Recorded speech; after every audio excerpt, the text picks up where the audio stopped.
Et on va démarrer ce matin avec la une du quotidien de service public Le Soleil, mercredi 30 octobre 2019.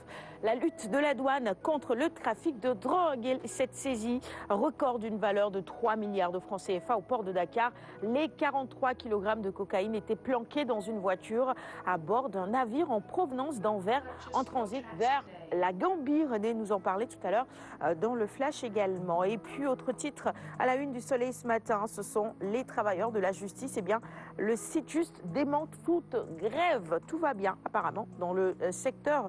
La médecine avec les promesses de la robotique. C'est un dossier à lire, dossier de Seydouka dans les colonnes du Soleil ce matin. Et puis en ce qui concerne l'évaluation de l'acte 3 de la décentralisation, les conclusions sont attendues le 15 novembre.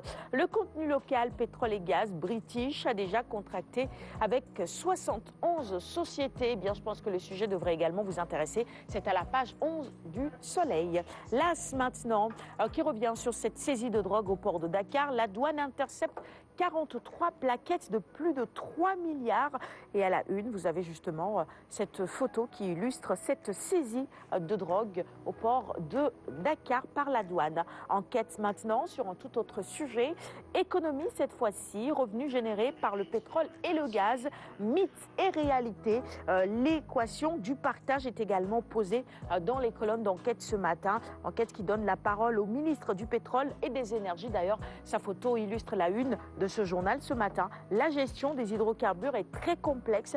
Ce n'est pas du Warsekhalat, dit-il. Les autorités risquent d'avoir le réveil brutal s'ils ne prennent pas les devants. Le quotidien maintenant, sur les sanctions nées du débat sur le troisième mandat, l'immunité des élus après Kaba et Diakhaté. Le cas Bougazeli est à la une et dans les colonnes du quotidien. Le quotidien du jour, Libération maintenant, sur la signature de conventions au nom de l'État. Macky Sall ligote, autant pour moi, les ministres. Désormais, la signature de toute convention dépassant 2 milliards de francs CFA est assujettie à l'autorisation directe du chef de l'État.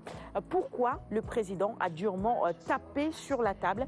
Les raisons à la page 5 de Libération de ce mercredi 30 octobre. Le quotidien Les Échos maintenant, avec à la une la bataille par procuration au conseil municipal de Pau-d'Or. Le premier et le deuxième adjoint se cognent sur fond de rivalité.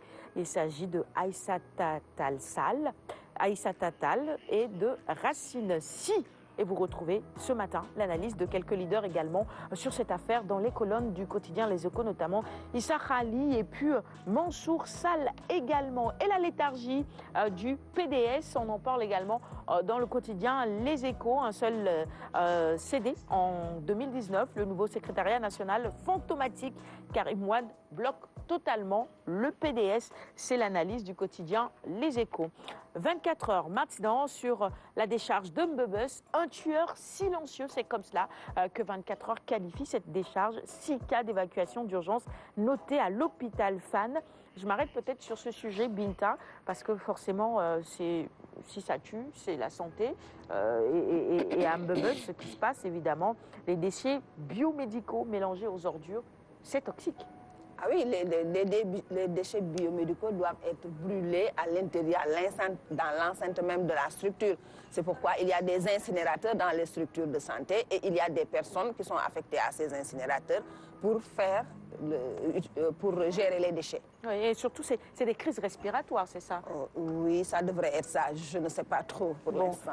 En tout cas, il y a quand même quelques témoignages dans les colonnes de 24 heures ce matin sur les difficultés qu'éprouvent les résidents de Keur-Massar. L'Observateur maintenant sur la sécurité et les menaces djihadistes. Les États-Unis envoient une cellule antiterroriste à Dakar. On va un peu parler de ça dans la chronique de Ramatoulaye ce matin. Autre sujet à la une du Soleil ce matin, c'est une enquête sur un drame social, l'insoutenable calvaire des 127 employés de Sige Lake. Et que se passe-t-il? Eh bien, l'Obs a mené l'enquête pour nous. À la page 7, vous pouvez lire donc les conclusions de cette enquête. Dakar Times sur la proposition de loi du député Guillaume Larrivé sur la transparence de l'exercice public des cultes. L'essor de l'islam fait peur aux Français. C'est le titre qui barre la une de Dakar Times ce matin. L'exposé des motifs et les contours de la proposition de loi du député Guillaume Larrivé, je vous le disais, dit tout sur la volonté des autorités politiques françaises de mettre en place des mécanismes de contrôle des activités des musulmans sur le sol français. Stade quotidien spécialisé en sport pour poursuivre notre revue des titres avec ce match prévu le 13 novembre à Thiès, Sénégal-Congo évidemment. Des soucis pour Sadio Crépagnan, 4 Lions au premier jour de regroupement. Le gros de la troupe arrive le 10 novembre, nous informe également Stade à sa une ce matin. Et puis le génie Messi qui propulse le Barça en tête. Ça, c'est une bonne nouvelle pour les Barcelonais. Allez, on va terminer la revue des titres avec les quotidiens sportifs, toujours record avant Sounoulambe. Sénégal-Congo, la liste des Lions, c'est ce jeudi, on en parlait déjà hier. Mbaye Diagne, encore oublié. Bon, on verra demain. On verra demain qui sera sur la liste et qui n'y figurera pas.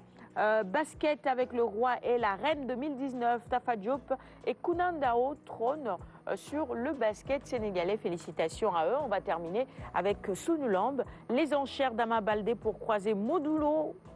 Luc Nicolaï négocie avec Tafatine comme plan B au cas où ça ne marcherait pas. Et c'est tout pour la revue des titres du jour. Merci à tous de l'avoir suivi. On va offrir les quotidiens de ce mercredi au docteur Ndiaye qui est notre invité du jour. Plaisir. Merci à Lune, tu m'aides à procéder à cela. Docteur. Merci beaucoup. C'est pour vous. Merci.